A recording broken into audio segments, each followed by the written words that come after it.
pasti berlanjut. Nggak mungkin orang ini mati sia-sia. Dan tidak mungkin pelaku pembunuhan ini tidak diadili. Pasti ada hal yang, karena dunia ini sebab akibat. Anda lapar, pasti makan.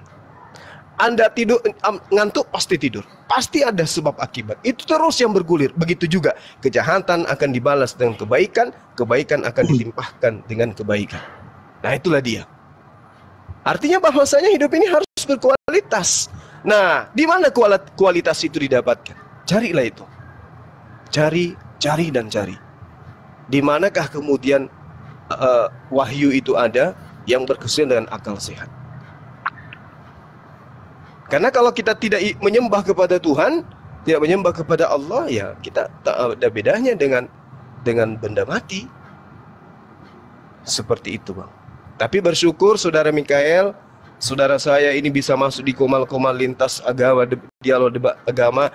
Itu artinya hati Anda itu masih ada ruang kemudian untuk menerima kebenaran ilahi. Ya, mudah-mudahan, Pak. Terima kasih, Amin. Pak. Amin, amin, amin. Oke, mungkin ada tambahan atau sanggahan dari teman-teman yang lain, silakan. Panitia surga tadi siapa ya, Bang? Pak Didit, dia pernah bilang dia mau masuk Islam, tapi bagaimana dengan bipangnya?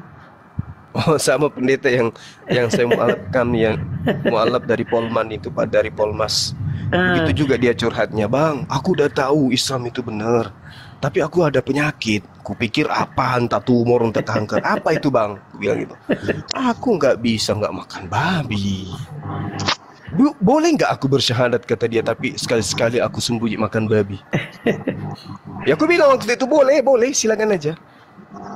Tapi begitu kemudian beliau berislam, ada tetangga beliau yang komunikasi dengan saya, namanya Ustaz Yusuf. Bang Suma, beliau sudah syahadat. Ya alhamdulillah. Gimana Ustaz? Apakah beliau masih makan babi? Ya udah, kebetulan dia ada di samping saya, Bang. Ngobrol aja langsung. Sambil terisa-isa apa kata dia, jangankan makan babi, Bang, nyebut namanya aja saya sudah mual kata. Kenapa bisa? Ya, di Islam aku mengenal Tuhan yang benar. Ketika kemudian saya wudhu, kemudian berzikir, mencoba untuk sholat, ternyata sholat itu merubah semuanya. Alhamdulillah, kata saya waktu itu. Iya, Bang, dengarkan baunya, mendengarkan namanya aja aku mual, kata dia. Apalagi mau merasakannya lagi, enggak lagi, kata dia gitu. Ya itulah hidayah. Hidayah itu di situ. Ya, ini saya hanya minta bantuannya. Saya tidak minta materi, saya tidak minta apa, coba ya. Tolong bantu saya dengan doa. Ya mungkin di room ini bisa memberikan saya sedikit doa untuk menenangkan hati dan pikiran saya yang lagi, ya kalau kata orang anak muda malah lagi galau gitu.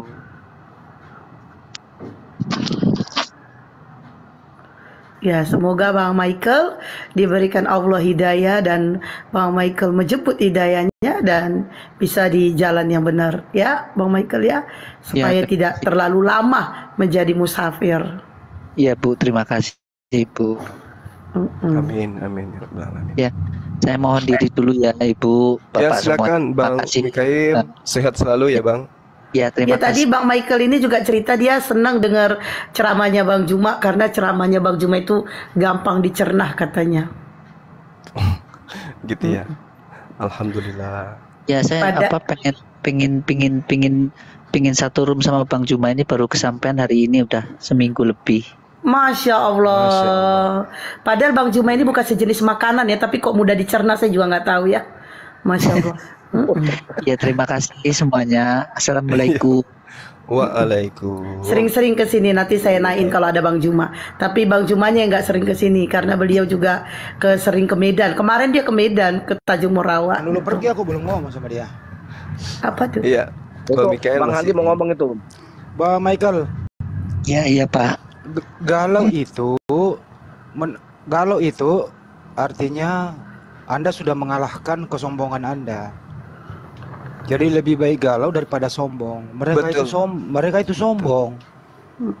Nah, kalau galau itu artinya Anda sudah mengoreksi kesombongan yang dalam diri Anda, ingin mengobati sombong itu. Jadi galau nggak apa-apa, wajar itu. Iya Pak. Kira-kira itu gitu. Saya akan ingat kata-kata itu Pak. Orang yang mengakui bahwa tidak sombong, orang sudah introspeksi diri, itu tanda-tanda menemukan kebenaran. Daripada udah salah, sombong, ngotot, kalah pula lagi diskusinya kan gitu. Oh iya. Ngeyel. Mas Bintang ini guru saya ini udah berapa kali ngasih saya pencerahan nih Mas Bintang. Tiap hari Bang Juma mengalami orang ya, udah kalah, sombong, ngotot, ngeyel. Lengkap sudah. Baru hari ini Bang Juma menghadapi orang galau. Seperti Anda begitu. Iya. Iya, terima kasih. Saya mau ditutup ya. Iya, makasih. Makasih Bang ya. Jangan lupa hubungi HP saya ya. Hubungi HP saya Bang Iya, tadi dua. Insyaallah. Nanti malam kita bareng ke tempat Mang Andre ngopi-ngopi santai ngobrol. Iya, Mas Bintang. Ya, masih ingat pesan-pesan saya? Mas surat itu yang 16 sama 117. Ya. Masih ingat pesan saya bahwa setiap makhluk itu harus menyembah kepada yang menciptakan. Masih ingat analogi yang saya analogikan? Iya, Mas. Yang saya analogikan? Iya, masih Mas. Ya. Jadi semuanya itu kalau yang penting pasti saya catat, Mas. Oke.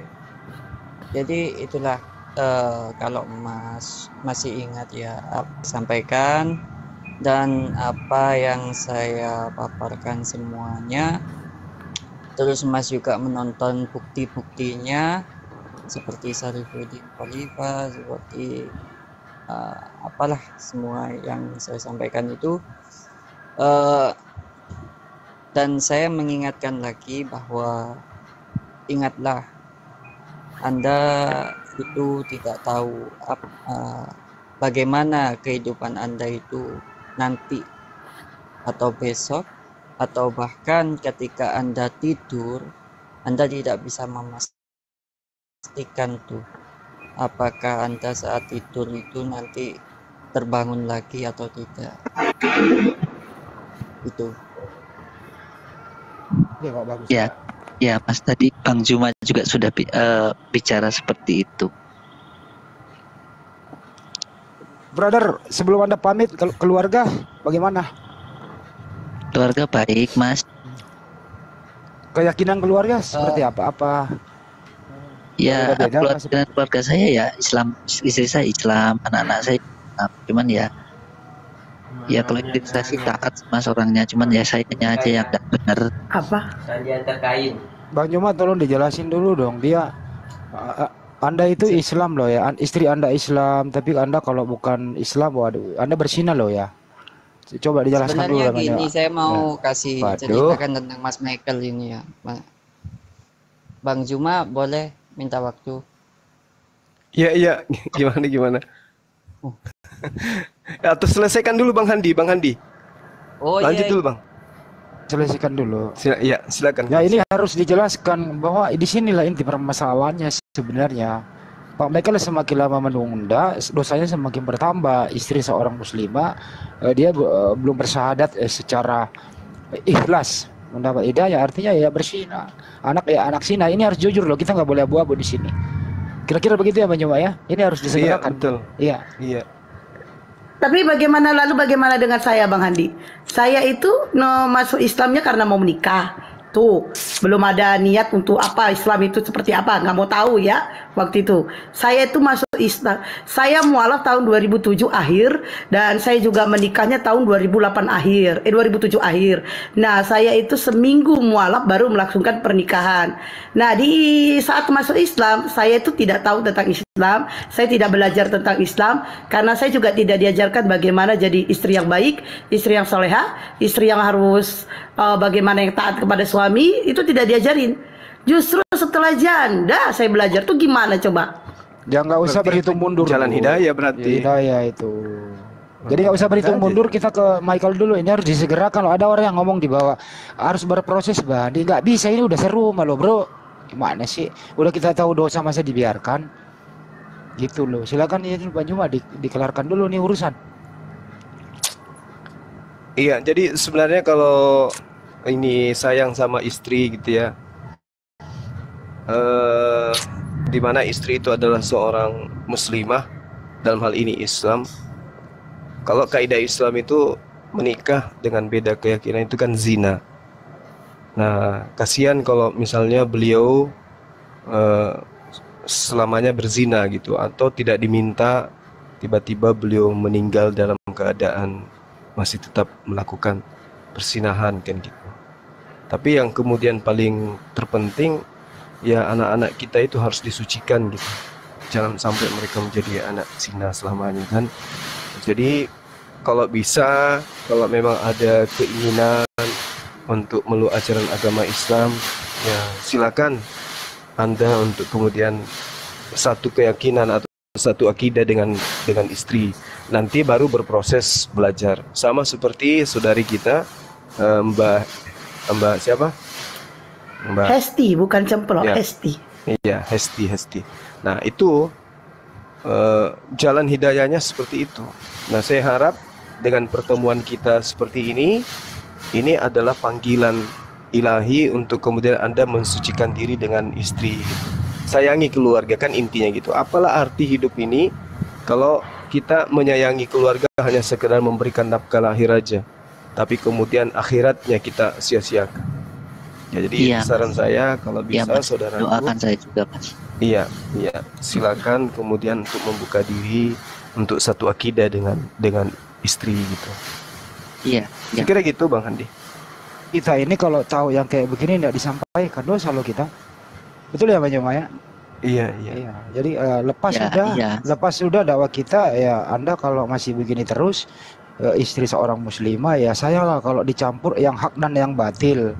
Gitu loh, nggak boleh begitu. Apalagi anak-anak ya. Efeknya adalah anak-anak.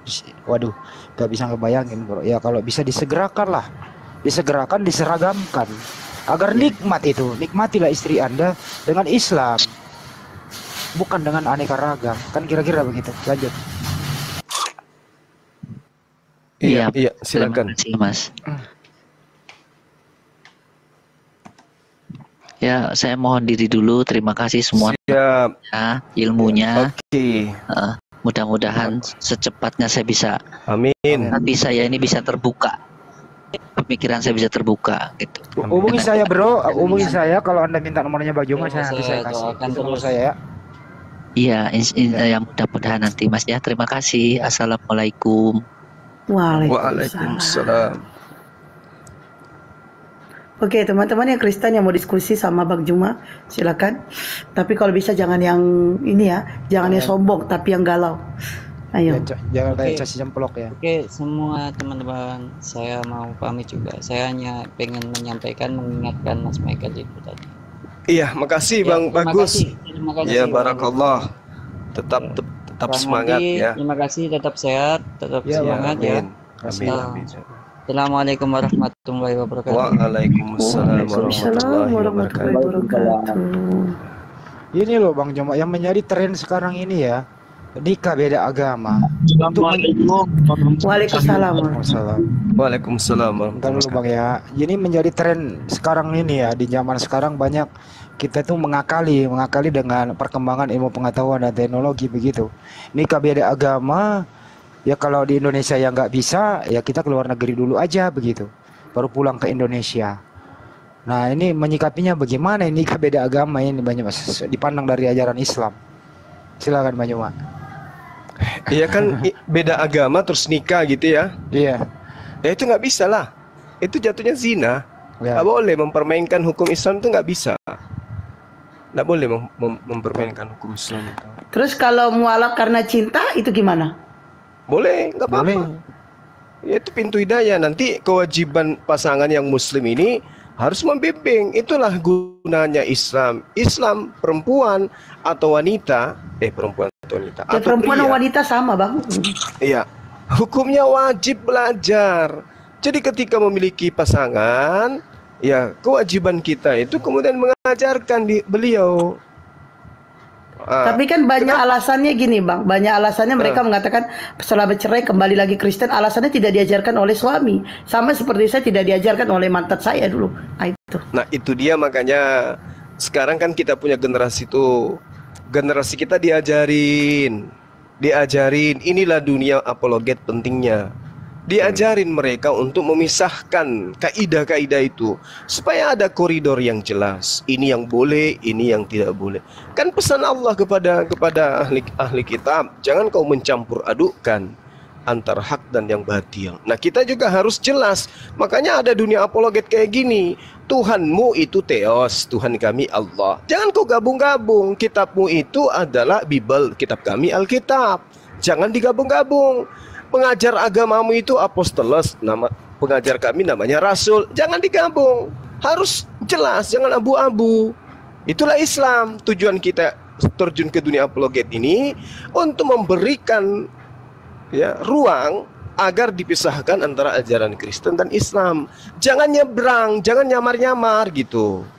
Poinnya itu di situ. Nggak boleh Air abu-abu aja ya. dengan minyak nggak bisa bersatu, apalagi kita. Satu menyembah persembahan dewa Molok, satu menyembah kepada Allah Subhanahu wa taala. Kan gitu. Tuh. Harus pisah kita. Nah, Nggak boleh. inilah tugasnya para apologet, Bang Handi. Silakan. Betul. Nggak boleh abu-abu ya Pak Jonga ya. Yes. Nah ini persoalan sekarang ini Bang Jonga. Persoalannya ini begini ya. Kadang juga nih saudara-saudara kita menikahi mualaf, dia nggak bisa menjadi imam yang baik. Artinya tercontoh lah dia di situ. Jadi teman-teman yang menikahi mualaf jangan sekedar formalitas saja. Harus Anda menjadi imam. Pertanggung jawabnya tinggi loh. Nanti Anda ditanya loh. Ya bukan hidup ini selesai begitu aja loh. Hati-hati gitu ya. Berat loh itu. Jadi pengalamannya banyak. Saya menikah karena cinta. Suami saya muslim. Menikahlah dia. Muslim ini nggak bisa menjadi imam. Akhirnya apa? Justru yang berfungsi di sini keluarga yang tadinya mualaf ini mengembalikan yang muslim ini menjadi murtad. Nauzubillah min dzalik. Ini yang masih terjadi. Iya. Assalamualaikum Itu loh. warahmatullahi wabarakatuh. Waalaikumsalam. Bang Andi. Waalaikumsalam warahmatullahi wabarakatuh. Assalamualaikum host, bisa bertanya sebentar? Silakan. Apa rakati? Assalamualaikum Sambu. Waalaikumsalam warahmatullahi wabarakatuh. Sambu. Iya, Semangat. saya cuma mau bertanya sedikit dengan jadi langsung saja. Kenapa harus Al-Quranul Karim yang menjadi panduan hidup? Dan mengapa harus Allah Subhanahu wa Ta'ala satu-satunya Tuhan yang harus kita sembah? Itu aja barangkali Sambu menurut perspektif Abang dalam pandangan Islam. Silakan Sambu. Iya. Bagus. Jadi kenapa harus Al-Quranul Karim? Ya, itu di dalam Al-Quran dikatakan Tunggu gini. Mas Anas. Bismillahirrahmanirrahim. Zalikal kitabul la raiba fihi hudal lil muttaqin. Kitab Al-Quran ini Tidak ada keraguan. ya adalah petunjuk yang tidak ada keraguan di dalamnya. Petunjuk bagi orang-orang yang bertakwa. Itu yang pertama. Kenapa harus Al-Quran? Karena satu-satunya kitab yang kemudian berbicara tentang dirinya Al-Quran. Hanya Al-Quran. Yang minta dirinya diurai hanya Al-Quran. Yang minta dirinya diuji hanya Al-Quran. Yang menantang manusia dan juga jin untuk membuka dirinya hanya Al-Quran. Yang meminta kepada seluruh isi bumi untuk membuktikan dirinya sebagai kalam Allah hanya Al-Quran. Sementara kitab yang lain malu. Kitab yang lain malu. Harus menggunakan bahasa lain. Nggak pede dengan original teksnya. Al-Quran kagak. Al-Quran tidak pernah hanyut tergerus oleh zaman. Sehebat apapun penemuan manusia, Al-Quran pasang badan. Baru-baru ini ditemukan bagaimana kemudian orang bisa mengetahui jati diri orang per orang melalui sidik jari. Al-Quran sudah 1400 tahun silam menemukan itu. Jadi inilah kenapa harus Al-Quran. Karena Al-Quran diwahyukan oleh Allah dengan kaidah yang jelas. Litubayyina linnas, untuk seluruh umat manusia. Manuzzila ilaihim, peruntukannya adalah kaidah-kaidah, aturan-aturan yang memang sudah tersimpul dalam Al-Quran. Tujuannya wala'allahum yatafakkarun, agar manusia itu berpikir. Itu yang pertama. Kemudian yang kedua, kenapa harus Al-Quran? Karena hanya Al-Quran yang kemudian menjadi kaidah, teropong yang jelas terhadap agama yang dibawa, ajaran yang dibawa. Allah Subhanahu wa taala berfirman di dalam Al-Qur'an surah At-Taubah ayat 33. Bismillahirrahmanirrahim. Huwallazi arsala rasulahu bil huda wa dinil haqq liyuzhirahu 'alad dini kullih walau karihal musyrikun. Dialah Allah yang mengutus baginda Rasulullah Muhammad sallallahu alaihi wasallam dengan petunjuk Al-Quran dan agama Islam yang benar, yang unggul dan untuk mengungguli seluruh agama yang ada di atas muka bumi, walaupun orang-orang di luar Islam itu tidak suka. Itu kenapa harus Al-Quran? Karena Al-Quran itu percaya diri. Bayangkan aja, huwallazi arsala rasulahu bil huda wa dinil haqq. Dialah Allah yang telah mengutus utusannya baginda Rasulullah Muhammad sallallahu alaihi wasallam dengan petunjuk Al-Quran dan agama yang benar untuk diunggulkan atas seluruh agama yang ada di atas muka bumi. Liyuzhirahu 'alad dini kulli. Sementara kalau kita membawa data di tempat teman kita, kita bawa data yang mendirikan agamamu, pendiri agamamu adalah Paulus. Sedunia berlomba-lomba mengatakan tidak, bukan. Ada apa? Kenapa kamu malu? Kenapa kamu harus umpetin itu? Kenapa tidak pede dengan keadaan itu? Tapi kalau umat Islam, agamamu didirikan oleh baginda Rasulullah Muhammad SAW. Yes! Umat Islam percaya diri. Kristen didirikan oleh Paulus. Oh tidak. Yang mendirikan Kristen adalah Yesus. Nenekmu kiper. Mana ada? Data terurai dengan jelas. Agamamu dibentuk. Dia berasal dari tokoh sekte Nasrani. Kau katakan bukan pendirinya. Tapi kalau Islam, huwallazi arsala rasulahu bil huda wa dinil haqq liyuzhirahu 'alad dini kullih walau karihal musyrikun. Walaupun orang Kristen tidak suka, walaupun orang-orang musyrik enggak suka, walaupun orang-orang munafik tidak suka, Allah telah menjadikan Islam sebagai agama yang terunggul di atas muka bumi. Ada sertifikatnya, Bung. Tapi coba mana sertifikatnya agama Kristen di kitabnya sendiri? Tak ada. Bahkan yang ada sertifikatnya Paulus sebagai rasul, mereka malu untuk mengakui itu. Inilah hebatnya kenapa harus Al-Quran. Karena hanya Al-Quran lah yang kemudian mengurai segala aspek yang dibutuhkan oleh manusia di atas muka bumi ini, tentang hubungannya kepada penciptanya, hubungannya kepada manusia, dan hubungannya kepada seluruh makhluk. Lalu liputannya, cakupannya, membahas tentang masa lalu, masa sekarang, masa yang akan datang. Itulah Quran. Coba tanya kepada teman-teman kita, apa yang Anda alami setelah Anda meninggalkan dunia ini sedetik? Seperti apa kehidupan Anda setelah Anda meninggalkan dunia ini? Oh, kami seketika itu langsung ke surga. Nenekmu kiper. Mang nenekmu yang panitia surga? Gak ada yang bisa membantah. Di hari kebangkitan lu ngapain aja? Enggak ada yang tahu. Di surga lu ngapain aja? Enggak ada yang tahu. Apa yang dikatakan? Kami di surga memuji. Kami di surga berdiri berbaris-baris. Kami di surga menari-nari. Apanya yang kayak gitu? Yang jelas-jelas tidak diurai. Di surga itu ada pelaminan, ada perempuan, ada mempelai wanita, ada mempelai laki-laki, ada meja makan bersama-sama, ada perang naga dengan Mikhail. Itu nggak dijelasin. Yang jelas tidak dijelaskan, yang jelas dikaburkan. Yang tidak jelas itu yang diada-adakan, yang jelas dikabur-kaburkan. Islam kagak. Kalau Islam itu jelas, tidak ada kaidah yang disembunyikan. Al-Quran itu jelas. Kalau Al-Quran berbicara tidak ada kata ya kalau memang tidak, tidak ada kata tidak kalau memang ya. Bagaimana dengan nasib umat Islam? Jelas nasibnya umat Islam. Apa yang diterangkan oleh Al-Quran tentang nasibnya umat Islam? Bismillahirrahmanirrahim. Qad aflahal mu'minuna alladhina hum fi salatihim khashi'un Umat Islam coy.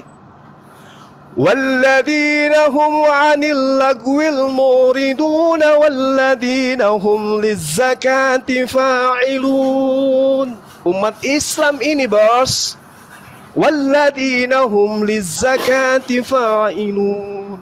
Walladzina hum li furujihim hafizun. Ila ala azwajihim aw ma malakat aymanuhum fa innahum ghairu malumin. Umat Islam coy. Wa min abtagha wara'a dzalika fa ulaika humul adun. Walladzina hum li amanatihim wa ahdihim ra'un. Walladzina hum ala salatihim yuhafizun, salawatihim yuhafizun, ulaika humul waridun, alladzina yaridunal firdausa hum fiha khalidun. Jelas umat Islam itu. Umat Islam salat, zakat, tidak berzina, menjaga lisan. Apa kata Allah? Ulaika humul warithun. Mereka itulah umat Islam itu yang mewarisi surga. Alladzina yarithunal firdaus. Mereka lah umat Islam itu yang mewarisi surga Firdaus. Hum biha khalidun. Mereka kekal di dalamnya. Kaidah sertifikatnya lengkap. Nah, bagaimana dengan mereka? Cari data satu data ke saya. Hari ini aku sunat balik. Kalau ada data itu, Kristen dijamin dapat surga Firdaus. Dalilnya di mana, Nduk? Yang ada, tidak setiap orang yang menyeru aku Tuhan, Tuhan akan masuk ke dalam surga, melainkan mereka yang melakukan kehendak Bapakku yang ada di surga. Apa kata? Bukankah kami telah bernubuat demi namamu? Bukankah kami bermujizat demi namamu? Mengusir setan demi namamu? Bahkan 24 jam kami kobar-kobarkan namamu, melawan menghadapi Bang Suma, Bang Handi, Bang Andre. Semua kami hadapi demi namamu. Tapi apa kata Yesus? Enyahlah daripada aku, kau semua pembuat kejahatan.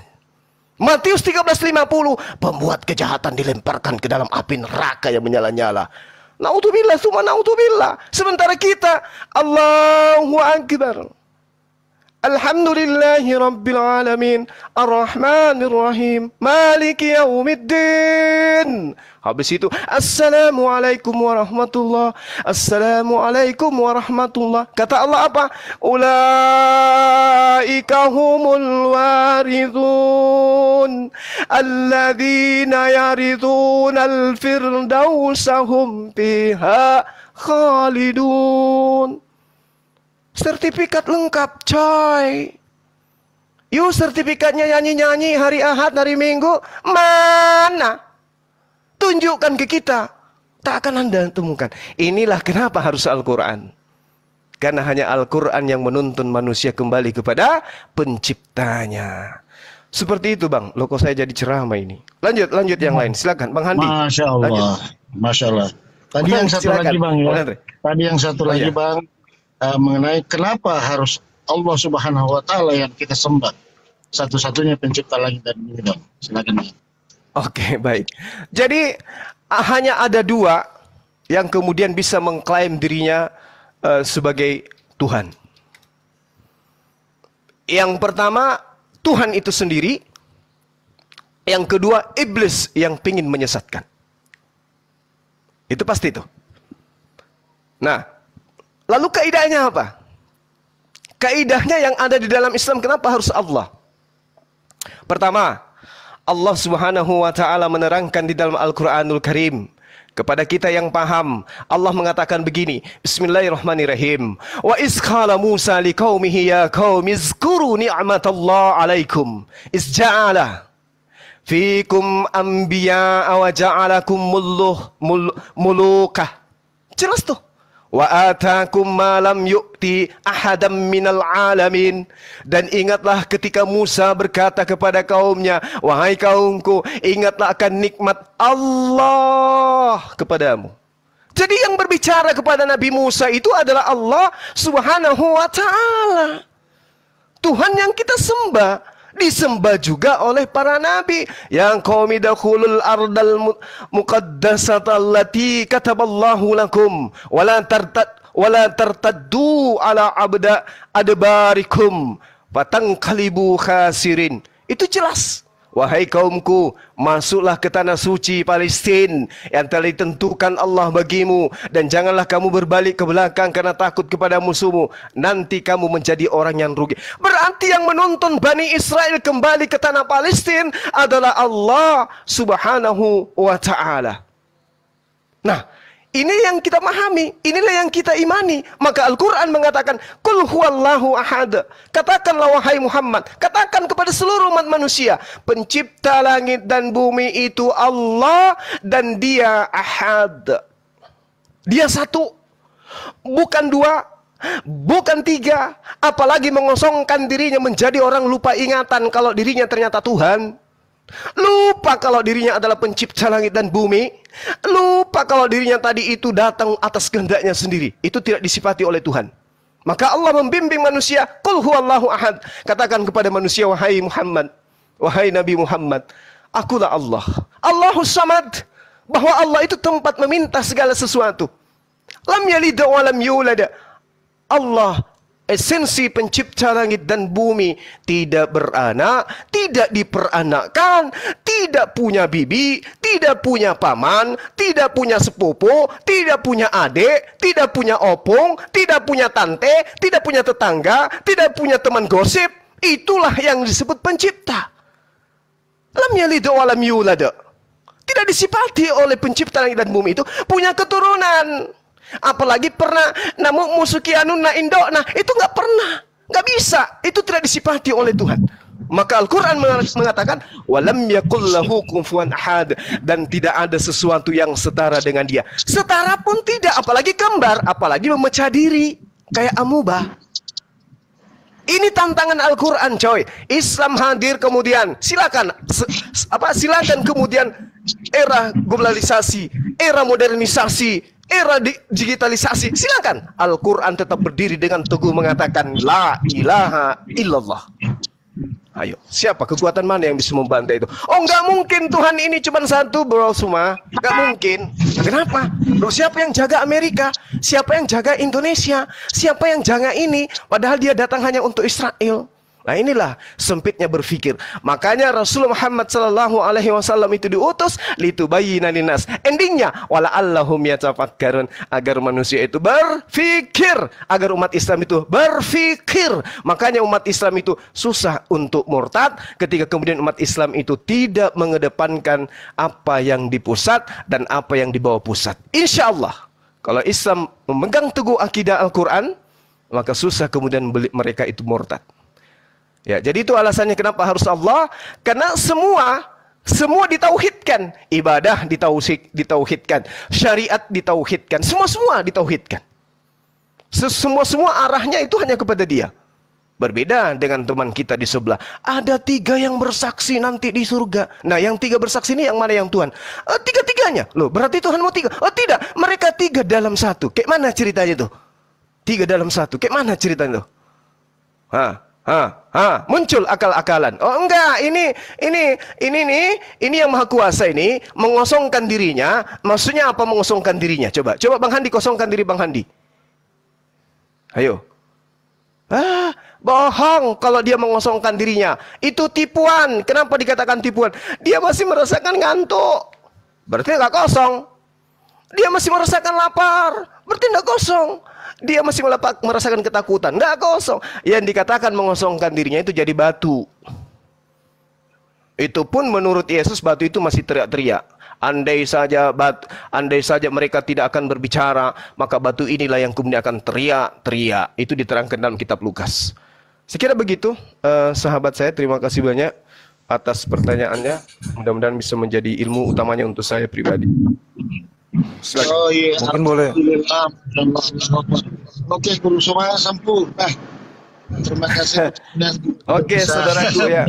Salam Iya, Kota Durian. Oke, thank you. Iya, coba nama sambat saya Sampu. Wah, sama-sama. iya. Iya, Ya, oke, terima kasih banyak host. Mudah-mudahan Makasih. teman-teman yang ada di Oke. bawah bisa teredukasi. Jadi saya Iya. pamit dulu. Kalau ada pasien yang mau disuruh Silakan. kapan di inbox aja atau di DM. Saya turun dulu, Bang host. Salam. Iya, Deng. Sehat. Assalamualaikum. Waalaikumsalam warahmatullahi wabarakatuh. Ada luka tampunan tuh di bawah, katanya ingin. Jangan dulu, beliau masih sakit itu, dihantam sama Donditan. Biarin aja dulu, Bang, yang lain aja dulu. Nanti kita lari ke dunia hayal nanti lama-lama. Ya juga sih. King of King. Mungkin tadi Bang bisa Hadi. disambungin, Bang Juma. Ya, silakan tadi Bang Bejo. Bisa disambungkan kaitan antara kenapa Allah dan kenapa Al-Quran tadi itu. Karena kan Al-Quran ini disampaikan oleh Allah kepada Nabi Muhammad. Allah lah yang memberikan petunjuk. Ya, ini sebuah ilmu yang lengkap disampaikan kepada Rasulullah sebagai penyampai yang dijelaskan oleh hadis-hadisnya. Di dalam Al-Quran itu sendiri menghasilkan ilmu pengetahuan yang sangat luas, membuktikan bahwasannya Allah adalah Sang Maha Pencipta yang wajib kita sembah satu-satunya.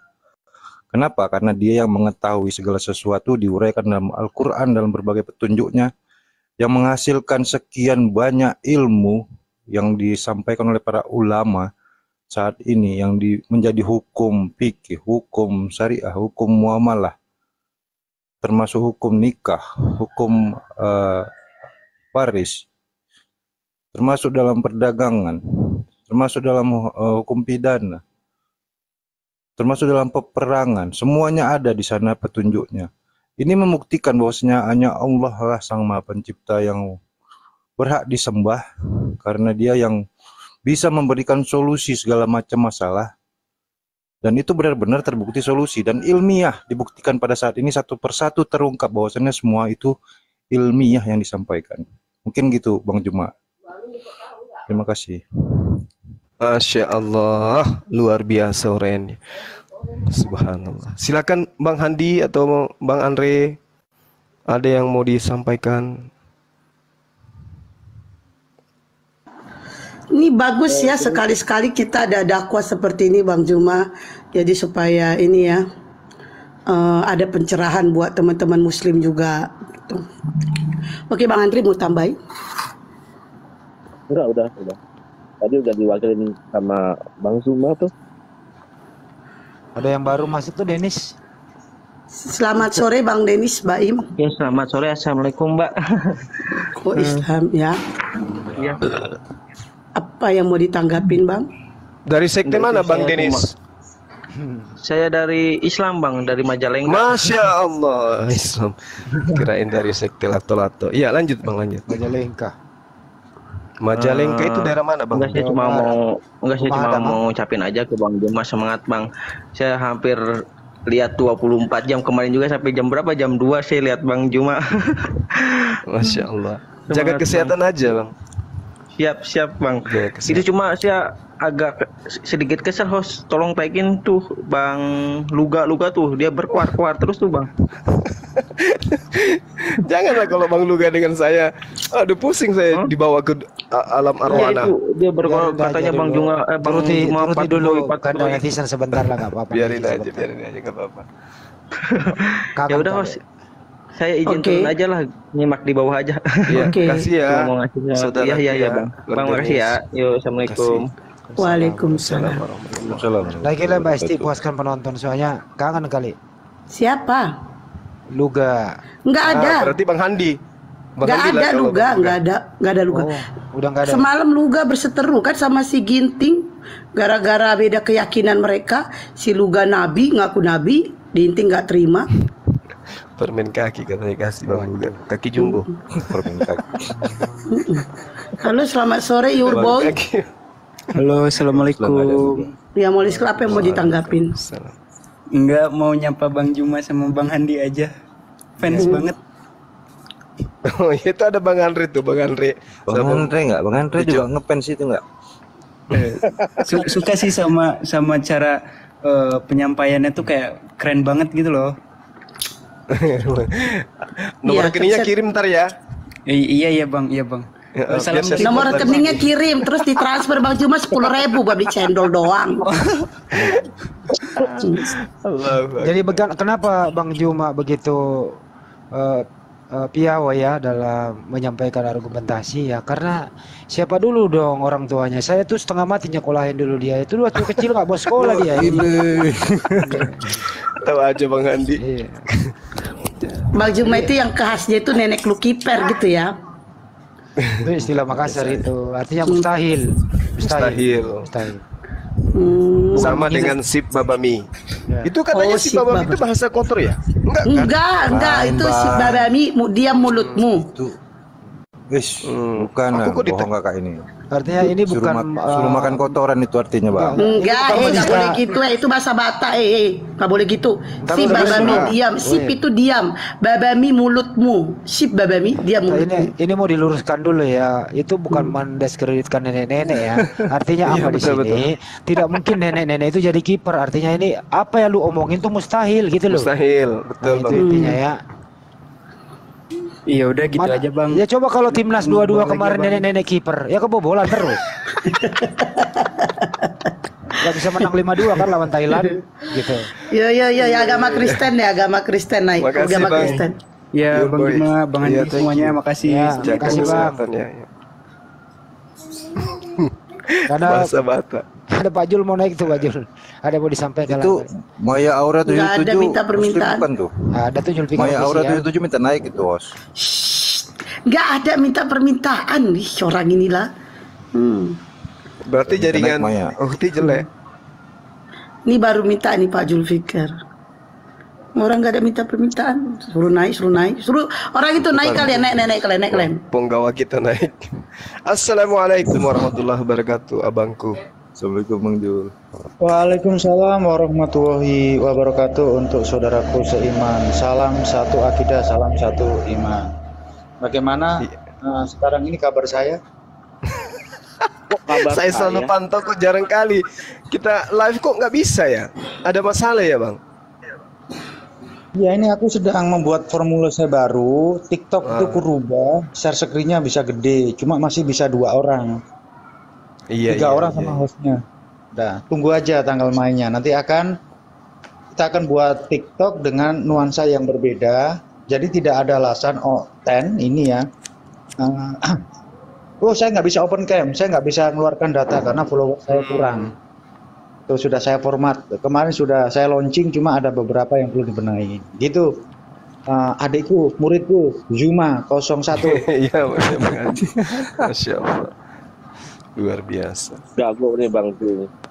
Oh iya, perlu saya beritahu ini Bang Zuma juga rekan-rekan yang lain. Alhamdulillah kami dari JCC ini mendapatkan hibah sebuah komplek pondok pesantren yang berada di Jepara. Alhamdulillah sekali. Masya Allah. Yang kemarin itu ya bang ya? Belum pernah saya share itu Bang. Oh yang di itu Jepara. Jadi. Masya Allah. Ternyata itu setelah pembicaraan lebih lanjut itu komplek Bang Zuma. Komplek. Gedungnya tingkat 2, ada ruang kelasnya, terus ada gudangnya. Iya. Luar biasa itu bang.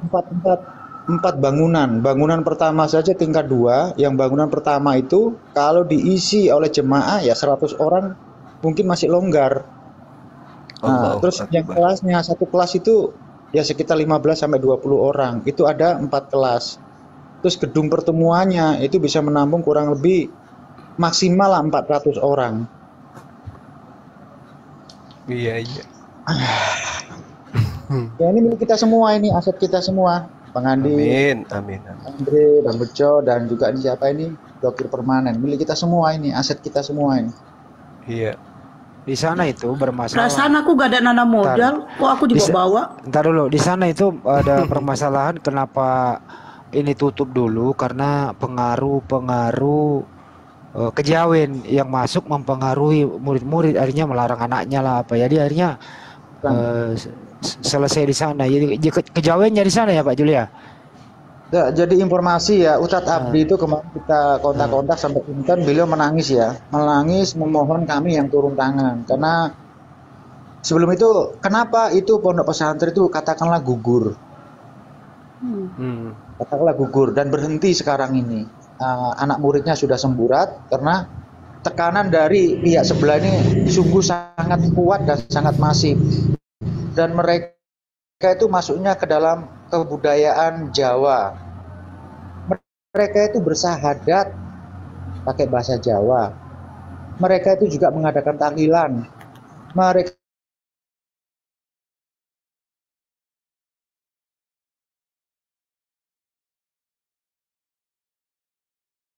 juga ada hadronnya, mereka juga punya azan.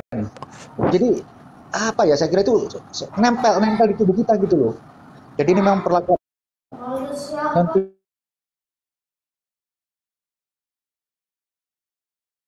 yang saya lihat dengan mata kepala sendiri sungguh sangat masif dan terorganisasi. Ngomong yang jelas. Dipanggil nenek. Terus ya ada suara kecil tadi, makanya saya berhenti. Yaitu dari hal yang tersebut, Ustadz tadi kita kontak ataupun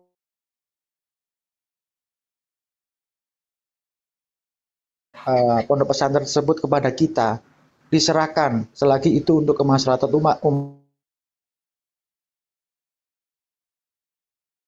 silakan dipakai, silakan digunakan selama-lamanya. Di situ juga ada musolahnya. Ada musolahnya itu.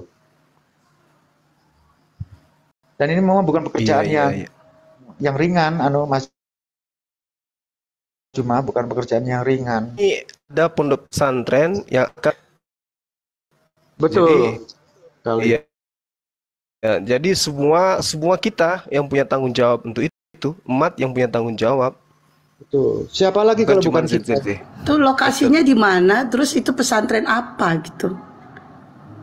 Itu pesantren, kalau boleh itu jelasnya itu Muda Rizki yang paham.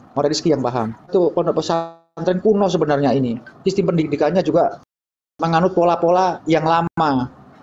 Bukan itu khusus hafiz Quran atau seperti sekolah biasa gitu? Ya, pondok pesantren, di situ juga ada santrinya. Santrinya itu dari masyarakat sekeliling pekerja. Di sana kan Jepara tukang ukir kan. Nah, sekarang Ustadz Abri merasa sendirian di sana.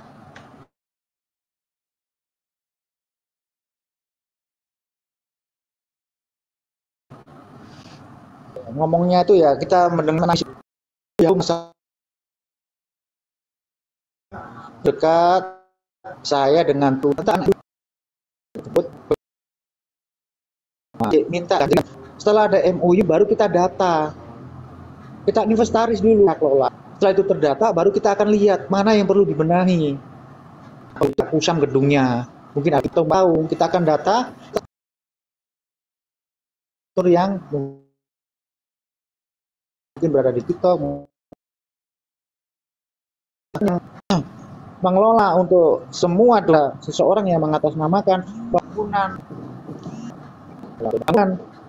pondok pesantren yang berada di Blitar, namakan pribadi, kami tidak bisa bertanggung jawab. Jadi harus satu rekening itu, karena yang buka donasi tapi rekeningnya beda-beda, ini bikin fitnah nanti jadinya. Saya nggak mau model kayak begitu sih, Bang Andre dan juga Bang Juma juga Aki Bejo dan juga Iya bang. Insya Allah ya nanti pasti dikasih jalan oleh Allah. Ini juga maaf info juga nih. Apa namanya kemarin itu mungkin hari Jumat kemarin saya diajak sama Bang Aang itu ke Sukabumi untuk melihat tempat buat pesantren kilat.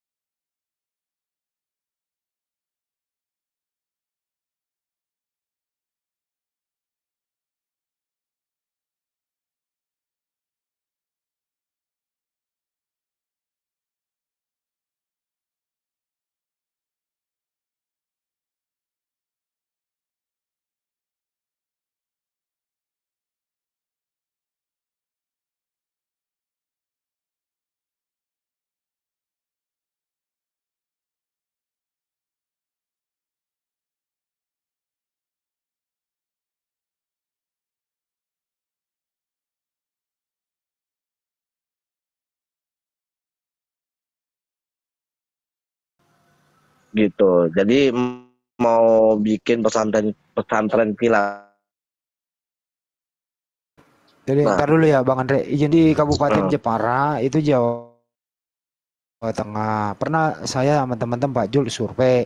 Di situ ada dulu rumah, ya. Di situ ada rumah mau dijadiin gereja. Kami turun tim langsung, saya wawancara dengan masyarakat setempat. Alhamdulillah sudah banyak masyarakat terpengaruh tanda tangan. Bahkan ada di Sogo membangun rumah berkelar. Hampir sekali rumah itu dijadiin gereja. Setelah kita survei, alhamdulillah kami masyarakat ustadz di sana, alhamdulillah rumah itu sekarang sudah menjadi apa? Toko triplek. Itu satu. Kedua, di sana itu adalah setiap gang ada gereja, setiap gang ada masjid. Tradisi kebablasan. Kalau Natal mereka rame-rame Natal, mau Islam kek, mau Kristen kek. Kalau Idul Fitri rame-rame Idul Fitri, mau Islam kek, mau Kristen kek. Jadi ada yang mualaf hari ini, besok ada yang murtad. Biasa aja itu hal-hal kayak gitu di sana. Ya, Jadi, betul. Ya, kira-kira begitu. Jadi ya baru kali ini saya umumkan ya, alhamdulillah dapat laporan, ada videonya juga bahwa kita telah bukan menggagalkan ya, bukan menggagalkan, tetapi kita itu menghalangi. Karena apa? Pembangunan gereja di sana tidak sesuai dengan prosedur. Masyarakat di sana sudah ya emosi tingkat tinggi. Dan tim kami datang ke sana memberikan edukasi kepada masyarakat dan kami bekerja sama dengan Pak Lurah, dengan Pak Camat, terus dengan Dandim setempat. Kabar terakhir sekitar 15 hari lalu kami mendapat kabar ternyata pembangunan di sana itu sudah dihentikan dan rumah yang mau dijadikan menjadi toko bangunan. Itu hasil kerja keras dan doa teman-teman yang di sini semuanya. Alhamdulillah. Nah ini yang proyek keduanya ini nanti akan saya formasi demikian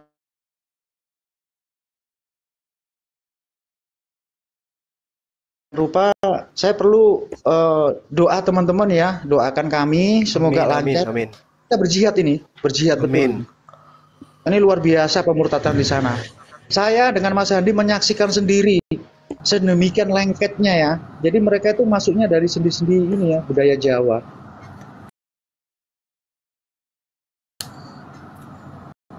Mas Andi pernah bertemu dengan kalau lihat videonya kemarin kayaknya di pinggir jalan Bang Jul ya. Pinggir jalan areanya juga luas ya. Betul. Luas berapa itu? Aduh luasnya itu untuk menghitung luasnya ada aulanya dan ada gedung pertemuan. Di samping itu ada kelasnya 5 kelas. Satu kelasnya itu bisa dimuat ya maksimal 20 orang. Terus ada bangunan bekas Pak Yai. Pak Yai sudah almarhum beliau. Memang dihibahkan kepada kita semua. Dan itu silakan Pak Jul kapan kesini. Karena Ustadz Abdi merasa sendirian di sana. Jadi rencana kita pertama mungkin ada gagasan teman-teman yang lain. Kita akan benahi yang gedung pertama itu, yaitu untuk penampungan mualaf sementara. Mungkin ya ini ide saya, nanti terserah teman-teman mau diapakan. Dan ada juga ide untuk supaya pondok pesantren itu dihidupkan lagi. Nah kebetulan yayasan kita kan sudah ada legalitasnya untuk mendirikan mulai dari prasekolah sampai sekolah tinggi. Kita mengurus dari mana itu Mendikbud ya Mas Andi. Kita tinggal ngurus ke sana. Itu sih rencana awal kita ini. Barangkali ada teman-teman membuat masukan, boleh nanti kita share-share. Mau diapakan ini? Milik kita ini mau diapakan?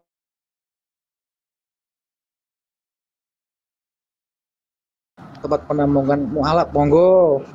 Mau dijadikan apapun, monggo. Yang penting untuk tujuannya membentengi umat yang ada di sana. Jangan sampai ini padam.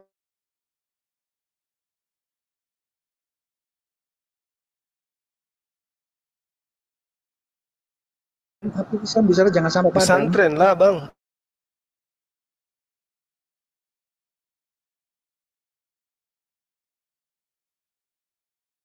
besar untuk pesantren. Apalagi di sana tepat sekali, tepat sasaran kalau di wilayah-wilayah basis-basis misionaris itu sudah ada